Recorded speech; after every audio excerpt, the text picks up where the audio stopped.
Fui yo, el general Ricardo Montes, quien arrojó la primera Biblia a las llamas que ordené encender en la Plaza Mayo. Fui yo quien, con la bota militar aún manchada del polvo del cuartel, pateé la corona de espinas de un Cristo de madera, un Cristo viejo y humilde, antes de lanzarlo al fuego, como si fuera un trozo más de leña inútil. Y fui yo, sí, también fui yo quien, ante el llanto ahogado de los fieles y la mirada desafiante del párroco, un hombre al que conocía desde niño, gritó con toda la rabia de un alma rota: «Nuestra Señora no salva a nadie». Lo grité hasta que la garganta me dolió, hasta que las venas del cuello parecieron a punto de estallar, porque en ese momento yo necesitaba creer en esa mentira con más fuerza que en mi propia vida. El momento culminante, el que aún hoy me quema en la memoria como un hierro candente, fue cuando mis hombres trajeron la estatua principal de la iglesia de San Sebastián. Era una imagen de Nuestra Señora de los Dolores, la misma a la que mi Elena le rezaba cada noche. En un arrebato de dolor y desprecio, la arrebaté de sus manos y la estrellé contra el suelo de piedra. El sonido del yeso y la porcelana haciéndose añicos fue el eco de mi propio corazón rompiéndose para siempre. Permitidme que me presente. Mi nombre es Ricardo Montes y, en la época de la que hablo, tenía 62 años. Un hombre forjado en la disciplina férrea de la Academia Militar, endurecido por los conflictos y las pérdidas que la vida castrense impone a un general. La gente me veía como un pilar de rectitud, un hombre de orden y de palabra. Pero por dentro estaba carcomido por un dolor que ninguna medalla, ningún ascenso, ningún reconocimiento podía aliviar. Un dolor que tenía nombre y rostro en Elena, a mi esposa, el amor de mi vida, a quien había perdido tras una enfermedad larga y cruel que la consumió lentamente, sin piedad. Su fe, su inquebrantable fe en la Virgen y en sus oraciones, se convirtió para mí en el símbolo de una mentira atroz. Cada rosario que desgranaba entre sus dedos debilitados, cada súplica susurrada a esa imagen de yeso, era para mí una bofetada. ¿De qué servían?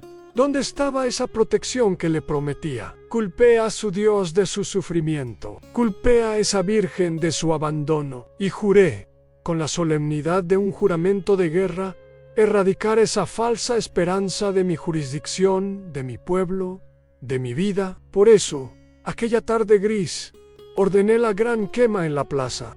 Quería un acto público, un escarmiento. Quería que el fuego purificara, a mi retorcido entender, la debilidad que la fe representaba. Los soldados, cumpliendo mis órdenes con la obediencia ciega que yo mismo les había inculcado, apilaban libros, rosarios, estampas y pequeñas cruces de madera. El fuego crepitaba, y con cada objeto que se consumía, yo sentía una especie de victoria amarga, hueca.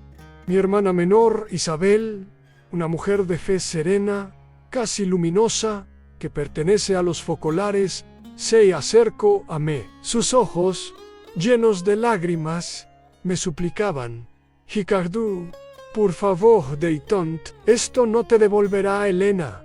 Esto solo te hundirá más en la oscuridad». La aparté con un gesto brusco, sin mirarla. No podía soportar ver el reflejo de mi propia miseria en su mirada compasiva. Incluso el joven pastor evangélico, David, un muchacho al que yo despreciaba por su fervor casi exaltado, se plantó frente a mis soldados, no con violencia, sino con una valentía que me desconcertó. Empezó a citar las Escrituras, hablando de perdón y misericordia.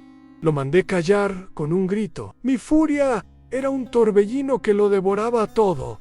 Y entonces la trajeron. La imagen de Nuestra Señora de los Dolores no era grande, pero su peso en la historia de nuestro pueblo, en la historia de mi familia, era inmenso. Era la patrona, la confidente silenciosa de generaciones. Era la imagen ante la cual mi madre me enseñó a rezar. Era la imagen ante la cual Helena pedía por mí cuando estaba en el frente. Verla allí, sostenida por dos de mis hombres, fue como ver un fantasma.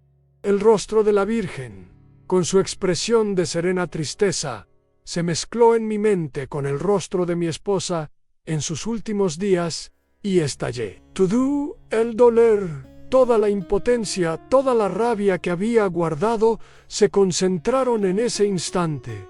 Mentiras, cried to the sun. La arrebaté, sentí el frío del yeso en mis manos y sin pensarlo dos veces, la levanté por encima de mi cabeza y la lancé con todas mis fuerzas contra el empedrado. El estruendo fue seco, definitivo. El silencio que le siguió fue aún más terrible. Un silencio sepulcral, roto solo por el crepitar del fuego y el sollozo de una anciana. Miré los pedazos esparcidos por el suelo, un trozo de manto azul, una mano rota, un fragmento del rostro con un ojo de cristal que parecía mirarme con infinita pena. En ese momento, al contrario de lo que esperaba, no sentí alivio, no sentí poder, sentí un vacío aterrador, un frío que el fuego de la pira no podía calentar. La destrucción no me había liberado, me había encadenado para siempre a mi propia soledad. Esta es mi historia, el comienzo de mi caída o quizás el principio de un doloroso ascenso desde el infierno que yo mismo había creado. Sí, este relato, en su cruda honestidad, ya ha tocado algo dentro de ti. Si alguna vez has sentido un dolor tan profundo que te ha llevado a pelear con el cielo, te pido que me acompañes en este viaje. Suscríbete al canal, dale a me gusta, para que esta historia llegue a más personas y activa la campanita para no perderte cómo sigue. Y me gustaría mucho saber que no estoy solo contando esto al vacío. Por favor, déjame un comentario y dime desde qué ciudad o país estás escuchando la confesión de este viejo soldado. Tu presencia, aunque sea a través de una pantalla, significa mucho para mí. Después de la quema, un silencio espeso se instaló en el pueblo Han y en mi alma. Los días que siguieron fueron una sucesión de horas grises, vacías. Creí que la destrucción me traería una especie de paz, la paz del vencedor que ha aniquilado a su enemigo. Pero no fue así. Me levantaba cada mañana con el mismo uniforme impecable, cumplía con mi rutina de general, con una precisión robótica, pero todo carecía de sentido. El orden que tanto amaba, la disciplina que había sido el pilar de mi vida, se sentía ahora como el decorado de un teatro vacío. Por las noches, el sueño me era esquivo. Cerraba los ojos y no veía la oscuridad, sino el rostro de Helena en sus últimos días, suplicante, y su imagen se fundía con el fragmento de la cara de yeso de aquella virgen rota, con su ojo de cristal mirándome desde el suelo empedrado. Me despertaba bañado en un sudor frío, con el eco de la porcelana haciéndose añicos, retumbando en mis oídos. El pueblo me evitaba, mis hombres me obedecían, pero en sus miradas ya no había admiración, sino una mezcla de temor y lástima. Yo era un rey en un reino de cenizas, un general que había ganado una batalla contra fantasmas y había perdido la guerra contra su propia desolación. La vida, sin embargo, tiene una forma irónica de recordarte que no tienes el control, por mucho que te empeñes en creerlo. Sucedió 3 semanas después de la quema. Era en marzo. Un día anodino. Estaba en mi despacho, revisando unos informes. Sentí un ligero mareo, una extraña presión en el pecho. Lo atribuí al cansancio, al estrés. Me serví un vaso de agua. Me aflojé el cuello de la camisa. Un general no se permite debilidades. Me dije a mí mismo, Ricardo, endereza el cuerpo, respira hondo.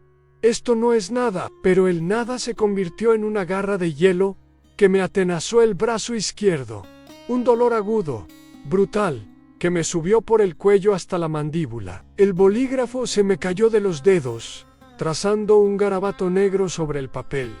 Intenté levantarme, pero las piernas no me respondieron. Me desplomé sobre el escritorio, derramando el vaso de agua, viendo cómo los informes se empapaban lentamente. Mi propio cuerpo, la máquina de guerra que había entrenado y cuidado durante más de 60 años, me había traicionado. Por primera vez en mi vida, di una orden que no fue obedecida. Grité pidiendo ayuda, pero de mi boca solo salió un sonido gutural, ahogado, irreconocible.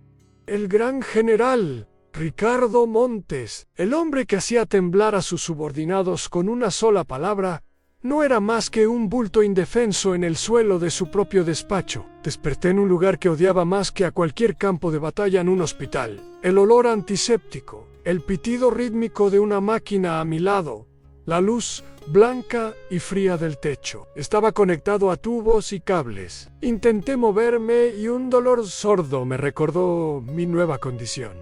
Un médico joven, con cara de no haber visto un día de combate en su vida, me explicó con una calma irritante que había sufrido un infarto masivo.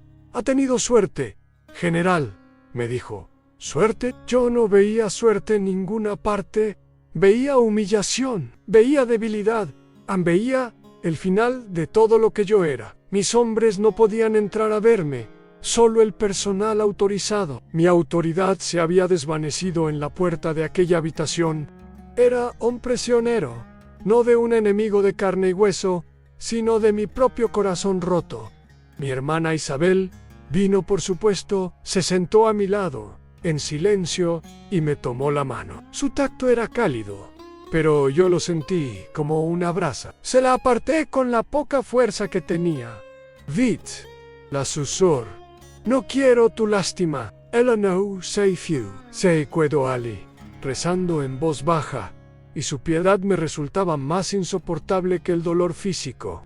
En la soledad de las largas noches de hospital, intenté recurrir a mis viejas armas. La disciplina, el control mental. Me ordenaba a mí mismo en corazón: late correctamente, pulmones, respirad con fuerza, cuerpo, recuperate. Pero era como gritarle a una pared. El silencio era mi única respuesta. Mi voluntad, esa fuerza de hierro que me había llevado a la cima, era completamente inútil.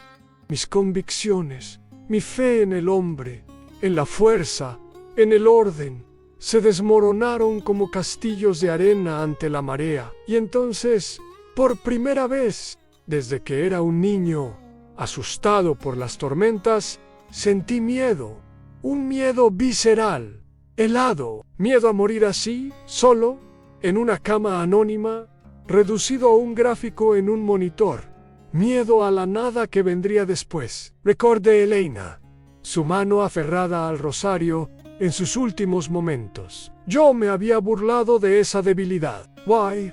Ahora yo no tenía nada a lo que aferrarme, solo el vacío. El mismo vacío que sentí en la plaza cuando rompí aquella estatua. Me di cuenta de que al intentar destruir su fe, lo único que había conseguido era aniquilar mi última esperanza, sin siquiera saber que la tenía. Estaba en el fondo del abismo, y la oscuridad era absoluta. Si alguna vez has sentido esa clase de desolación, ese abandono total en el que ni tus propias fuerzas te responden, y te preguntas si puede existir una luz al final de un túnel tan oscuro, te pido que me ayudes a que esta historia continúe.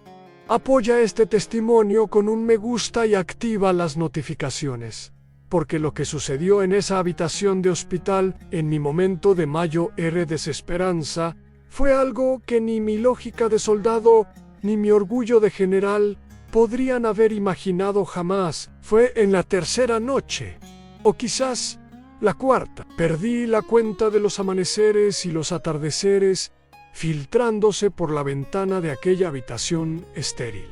El dolor en el pecho era una presencia constante, un recordatorio físico de mi fragilidad. Pero había otro dolor más profundo que me quemaba por dentro. Era el dolor de la soledad absoluta. En la oscuridad, con el único sonido del pitido rítmico de la máquina que monitorizaba mi corazón traidor, me enfrenté a la verdad. No era un general, No era un hombre de hierro, era un anciano asustado, anvalludo roto, un destructor de cosas que no entendía, y estaba completamente solo.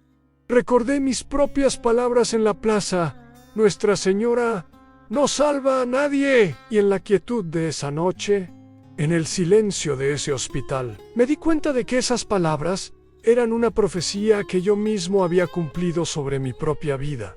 Me había asegurado de que no hubiera nadie para salvarme. Me hundí en la almohada, cerrando los ojos con fuerza, deseando el final, deseando la nada, el silencio eterno que acabara con ese tormento. Y fue entonces, en ese punto de rendición total, cuando ocurrió. No fue un sueño, porque estaba dolorosamente despierto. No fue una alucinación, porque mi mente, a pesar de todo, seguía siendo la de una estratega clara y analítica. Una luz comenzó a filtrarse en la habitación. No venía de la ventana ni de debajo de la puerta. Era una luz que nacía en el centro del cuarto. Una luz suave, de un azul profundo y sereno, como el cielo justo antes del alba. Mi primer instinto fue buscar una explicación lógica. Los faros de un coche. Imposible. Mi habitación daba a un patio interior. Un reflejo. No había nada que pudiera reflejar esa luz. El pitido de la máquina a mi lado seguía su ritmo monótono, imperturbable. El mundo seguía su curso, pero en mi habitación algo había cambiado.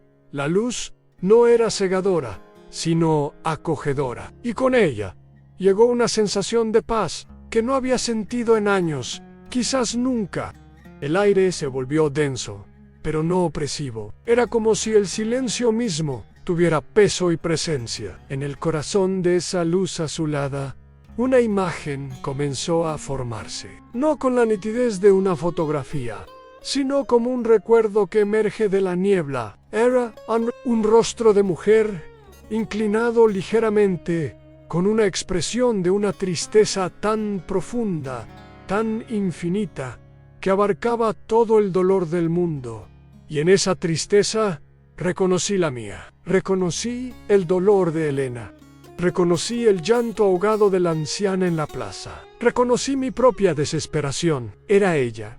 Era el rostro de la estatua que yo había hecho pedazos, pero no estaba rota. Estaba entera, viva, mirándome. No había ira en sus ojos, no había condena, ni siquiera reproche. Solo había una compasión abrumadora, una pena que no era lástima, sino un compartir. No pronunció palabra alguna, no necesitaba hacerlo.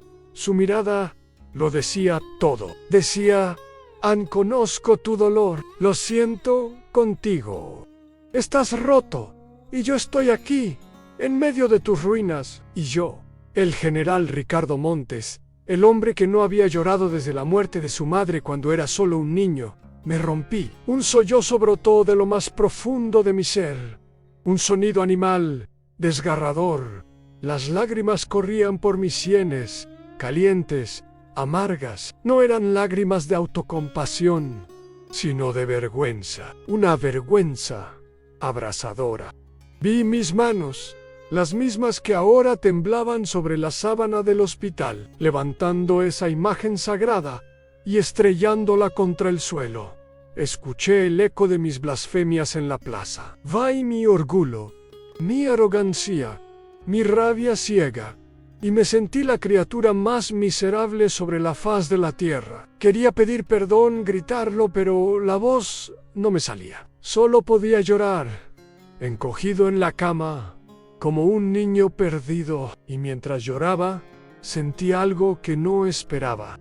No sentí el peso del juicio, sino un alivio, como si una mano invisible y maternal estuviera sobre mi cabeza, no para castigar, sino para consolar. La luz y la presencia se desvanecieron tan suavemente como habían llegado, dejándome en la penumbra, agotado, vacío, pero con una extraña sensación de calma. Por primera vez en mucho tiempo me quedé dormido. A la mañana siguiente, la puerta se abrió con suavidad. Era Isabel. Entró de puntillas, seguramente pensando que yo dormía. Sus ojos mostraban cansancio, pero también una nueva serenidad. Se sentó a mi lado y por primera vez no aparté su mano cuando buscó la mía. Se quedó en silencio un rato y luego dijo: Ricardo, he traído algo para ti. De su bolso sacó un pequeño bulto envuelto en un pañuelo blanco. Con cuidado lo desenvolvió sobre la mesita de noche. Era un trozo de yeso pintado, un fragment. Al principio no lo reconocí, pero al mirarlo de cerca, el corazón me dio un vuelco. Era una parte del rostro de la estatua, y en ese fragmento, perfectamente conservado, estaba el ojo de cristal que me había mirado desde el suelo empedrado y, justo debajo, una lágrima tallada, delicada, que yo no había notado en mi furia. Era la misma lágrima, la misma mirada de dolor compasivo que había visto en mi visión nocturna. Miré a mi hermana, con los ojos llenos de preguntas que no me atrevía a formular. Ella sonrió con tristeza. Una de las ancianas lo recogió de la plaza, me dijo. Dijo que era la pieza más importante. Dijo que la Virgen también lloraba por ti. En ese instante, la lógica del soldado se rindió. La coincidencia era una explicación demasiado pobre, demasiado vacía. Aquel trozo de yeso era un ancla, la prueba tangible de que no me había vuelto loco. Algo había cruzado la frontera de mi mundo para encontrarme en mi infierno personal. La reconstrucción de un hombre es mucho más lenta y dolorosa que su destrucción. Aquel fue solo el primer paso. Si esta parte de mi confesión te ha conmovido, si crees que incluso en la ruina más absoluta puede nacer una semilla de esperanza, te pido que me des un me gusta y actives la campanita, porque el camino para salir de esas cenizas apenas había comenzado y está lleno de pruebas que nunca imaginé que tendría que enfrentar. Los días que siguieron en el hospital fueron un campo de batalla silencioso, y el enemigo era yo mismo. Tenía el fragmento de la estatua en la mesita de noche, y cada vez que mis ojos se posaban en él, se desataba una guerra en mi interior. La mente del general, la mente lógica y entrenada para desestimar todo lo que no pudiera medirse, pesarse o analizarse, buscaba desesperadamente una explicación racional. Es el trauma, me decía a mí mismo, mientras sentía el dolor sordo en el pecho, el infarto, la falta de oxígeno al cerebro, los medicamentos. Me aferraba a la palabra alucinación como un náufrago a una tabla. Una alucinación producto del estrés, del dolor, de la culpa. La culpa. Mi mente, en un intento de protegerse, había fabricado una visión de perdón para no desmoronarse por completo. Era una explicación pulcra, clínica, digna de un informe militar, pero no me traía paz. Cada vez que creía haberla aceptado, mis ojos volvían a ese trozo de yeso, la lágrima tallada, el ojo de cristal, la prueba física que destrozaba mi lógica. ¿Cómo podía una alucinación saber que mi hermana me traería precisamente ese pedazo?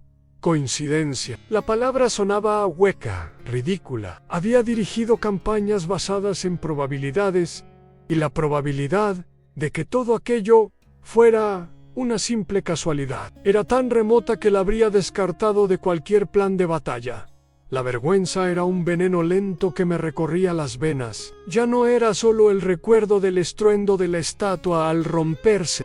Eran los detalles, las pequeñas crueldades que ahora volvían a mí con una claridad insoportable. Recordaba la sonrisa burlona que le dediqué al párroco cuando le arrebaté la Biblia de las manos. Recordaba el desprecio con el que miré a la anciana que se santiguaba mientras el fuego crecía. Recordaba mi propia voz, resonando en la plaza, llena de una soberbia que ahora me resultaba monstruosa. Nuestra Señora no salva a nadie. ¿Cómo pude pronunciar esas palabras? ¿Quién era yo para erigirme en juez de la fe de nadie? Yo, que estaba más perdido y roto que cualquiera de ellos, me tapaba la cara con las manos, pero las imágenes seguían ahí, proyectadas en la oscuridad de mi mente. Cada acto de profanación, cada palabra de desprecio, era ahora una brasa ardiendo en mi conciencia. Antes me sentía un justiciero, un hombre que liberaba a su pueblo de una mentira. Ahora me veía como lo que era un vándalo, un matón ebrio de dolor, un hombre que había declarado la guerra a la esperanza de los humildes. Y había perdido estrepitosamente. Las noches eran las peores. El sueño, cuando venía, no era un refugio. Soñaba con Elena, pero no con la Elena enferma, sino con la Elena de nuestros primeros años. Estábamos en el jardín de nuestra casa, el que ella tanto amaba. El sol era cálido, y ella reía mientras cuidaba de sus rosas. En el sueño yo intentaba hablarle, contarle lo que había hecho, pedirle perdón, pero de mi boca no salía ningún sonido. Ella se giraba hacia mí, y su sonrisa no se borraba, pero en sus ojos había una tristeza infinita, la misma tristeza que había visto en la visión. No me juzgaba, pero su mirada me preguntaba: ¿por qué, Ricardo? ¿Por qué tanto dolor? Me despertaba con el corazón martillándome en el pecho, con el eco de una pregunta que no podía responder. Esos sueños, la presencia constante del fragmento en mi mesilla, todo conspiraba para derribar mis defensas. La fortaleza del general Ricardo Montes estaba sitiada desde dentro, y los muros comenzaban a ceder. Una noche, incapaz de soportar más tiempo las 4 paredes de la habitación, me levanté. Estaba débil, y cada paso era un esfuerzo. Me puse la bata del hospital y salí al pasillo desierto. Las luces de neón zumbaban, creando un silencio artificial. No sabía a dónde iba, solo necesitaba moverme, escapar de mí mismo y entonces la vi. Al final del pasillo, una puerta entreabierta de la que emanaba una luz tenue y cálida. Era la capilla del hospital. Me detuve en seco. Mi primer impulso fue dar media vuelta, volver a la seguridad de mi incredulidad. Entrar ahí sería una rendición, sería admitir que todo lo que había despreciado, todo contra lo que había luchado, tenía un poder real sobre mí. Me quedé allí, paralizado, durante un tiempo que me pareció una eternidad. El viejo Ricardo, el general orgulloso, me gritaba que era una locura, una humillación. Por atrás, una voz nueva y frágil me susurraba que quizás, solo quizás, al otro lado de esa puerta, no había humillación, sino la única respuesta posible a mi dolor, a no entré, a no pude. La cobardía, o quizás el último vestigio de mi antiguo yo, me lo impidió. Regresé a mi habitación sintiéndome aún más derrotado. Me senté en el borde de la cama, temblando, no de frío, sino de una emoción que no sabía nombrar. Mi mirada se fijó en el trozo de yeso. Lo cogí. Por primera vez, no lo sostuve como una pieza de evidencia a analizar, sino como algo más. Lo sentí frío y pesado en la palma de mi mano. Lo acerqué a mi rostro. El ojo de cristal parecía mirarme en la penumbra. Y entonces, en el silencio absoluto de la noche, hice lo impensable. Las palabras salieron de mi boca en un susurro apenas audible, ronco por el desuso y el llanto. No fue una oración aprendida. ¿Fue una confesión? ¿Alguna súplica? Sí, si de verdad estás ahí, balbuceé, dirigiéndome a ese pedazo de escombro como si tuviera vida. Si fuiste tú, la de la otra noche. Hice una pausa, tragando saliva. El nudo en mi garganta era tan grande que apenas podía respirar. Yo, lo siento, esa simple palabra, lo siento, me costó más que cualquier orden de batalla, más que cualquier discurso frente a mis tropas, porque en ella se condensaba toda mi vergüenza, todo mi arrepentimiento, toda la ruina de mi orgullo, y me quedé así, aferrado a ese fragmento, esperando una respuesta en la oscuridad, sin saber si la recibiría, pero sabiendo que, por primera vez, estaba escuchando. Aquel fue el primer paso en el camino más difícil que he recorrido nunca. Si quieres saber qué ocurrió después de esa confesión susurrada en la soledad, si hubo una respuesta a la pregunta de este viejo soldado roto, te pido que dejes un me gusta en este vídeo y actives la campanita de notificaciones para que no te pierdas el final de esta historia. Al salir del hospital, no me esperaba un desfile de bienvenida, sino un pelotón de fusilamiento formado por susurros y miradas de reojo. La noticia de mi visión se había extendido por el pueblo, como la pólvora en un reguero seco. Mis antiguos camaradas de armas me miraban con una mezcla de conmoción y pena, convencidos de que el infarto me había reblandecido el cerebro. Estrés postraumático, decían algunos. Una mente brillante quebrada por el dolor, sentenciaban otros, con falsa compasión. Los más cínicos, aquellos que compartían mi antiguo desprecio por la fe, se burlaban abiertamente. Para ellos, yo era el chiste del año en la general iconoclasta, que ahora veía apariciones. Me llegaban rumores de que algunos me acusaban de estar montando una farsa, quizás para limpiar mi imagen, para evitar alguna consecuencia por mis actos. Cada una de esas palabras era una bala, pero ya no me herían como antes. A todos, sin excepción, les respondía lo mismo, con una calma que no era mía, una calma que había nacido en aquella habitación de hospital. No discutía, no me defendía, simplemente afirmaban fue la experiencia más real de mi vida, y el que quisiera creer, que creyera. Mi casa se convirtió en una fortaleza, pero esta vez no me aislé en mi orgullo, sino en una búsqueda silenciosa.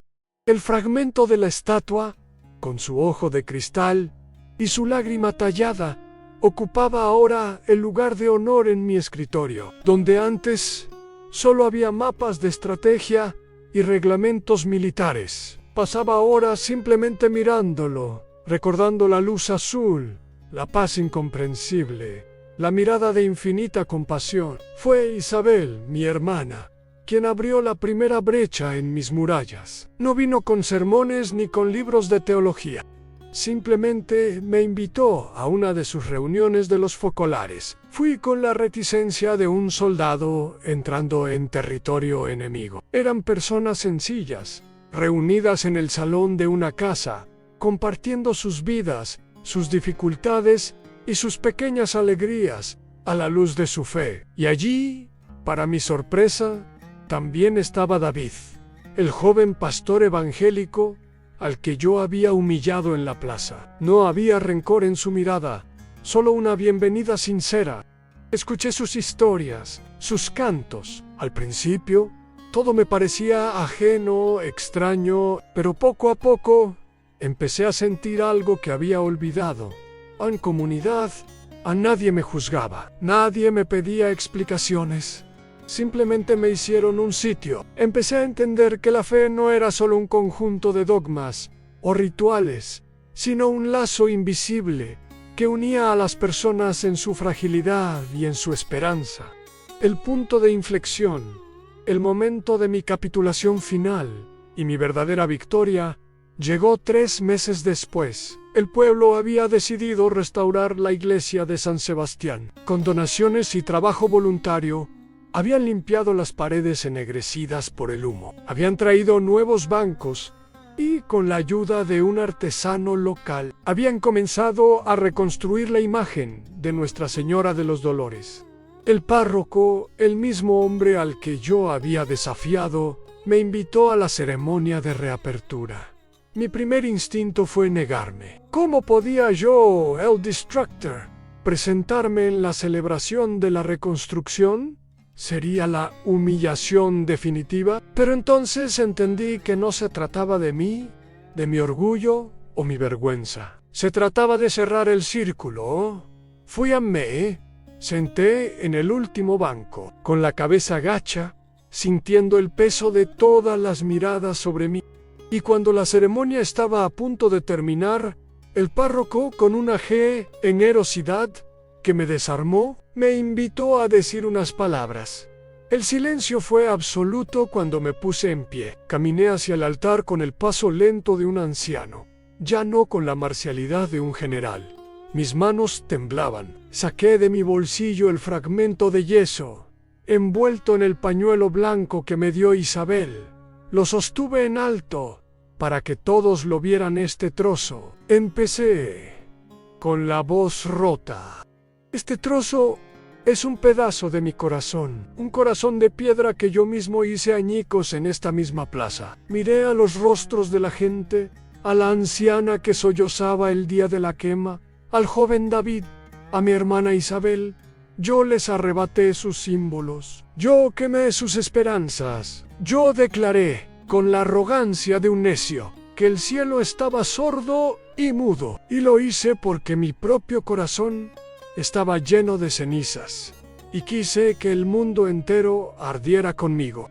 Las lágrimas corrían por mi rostro sin control, pero no me importaba. Me equivoqué, dije, y la palabra resonó en la iglesia restaurada. Cuando toqué fondo, cuando mi cuerpo me traicionó y mi alma se ahogaba en la oscuridad, aquella a quien yo declaré impotente vino a buscarme, no con ira, no con justicia, sino con una misericordia que yo no merecía y que aún hoy no comprendo. Me giré hacia la imagen recién restaurada, a la que le faltaba precisamente el trozo que yo tenía en la mano. Hoy no vengo a pedirles que me perdonen, porque sé que el daño que hice es profundo. Solo vengo a dar testimonio, vengo a decirles que aquello que yo intenté destruir con fuego fue lo único que me salvó de mi propio infierno. No se trata de cambiar una creencia por otra, de cambiar un uniforme por otro. Se trata de permitir que el corazón se rompa, no con la violencia del odio, sino con la ternura del arrepentimiento, para que la luz pueda entrar. Se trata de descubrir que la verdadera fuerza no está en el poder de destruir, sino en la humildad de dejarse reconstruir. Mi guerra ha terminado, y he descubierto que la única victoria que importa es la rendición ante un amor que es más grande que nuestro propio dolor. Si crees que hasta el corazón más duro puede ser transformado por la misericordia, si esta confesión de un viejo soldado ha tocado tu propia fe, te pido que me ayudes a que este mensaje llegue más lejos. Dale un me gusta a este vídeo y activa la campanita, para que otras almas que quizás hoy se sientan perdidas en la oscuridad puedan encontrar un destello de esperanza. Y por favor, déjame un comentario. Cuéntame tu propia historia de transformación o simplemente dime que has estado aquí. Saber que no camino solo en esta nueva vida es el mayor héroe de los regalos. Que la paz que yo finalmente encontré te alcance también a ti.